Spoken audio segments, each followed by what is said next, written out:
À l'intérieur de la salle de retransmission, il n'y a presque plus de place. Le directeur d'enquête reprend les constatations exactes de la course mortelle du camion sur la promenade des Anglais. Il égrène les noms et prénoms des 86 victimes, secteur par secteur. Des photos sont projetées, des détails insoutenables pour ceux qui ont perdu des proches. C'est le cas d'Audrey Borla qui a perdu sa sœur jumelle le soir du 14 juillet 2016. Elle a dû ressortir de la salle de retransmission. J'ai fait une crise de panique parce que je sais où ma sœur a été retrouvée. Je sais vraiment l'emplacement exact, la zone, devant quoi, devant quelle plage, etc. Cet après-midi, la question des prélèvements était au centre des débats. 173 organes entiers ont été prélevés sur les corps de 14 victimes autopsiées. Ils ont été conservés dans du formol, sans être analysés depuis.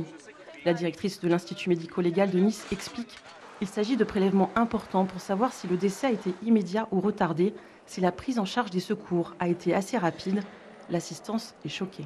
Prélever des organes, à mon sens, c'était pas justifié. Un enfant de 6 ans, on n'a pas besoin d'enlever un utérus et tout ça, quoi. On sait très bien ce qui s'est passé. Donc c'est vraiment aller, je sais pas, essayer de se couvrir de quelque chose. Je pense que vraiment les victimes et les parents des victimes, ils ont vraiment autre chose à penser. Vendredi après-midi, ce sont les images de la vidéosurveillance qui seront projetées. Le président a prévenu l'assistance. Il s'agit d'une scène épouvantable. Les enfants mineurs, même partie civile, ne pourront pas la regarder.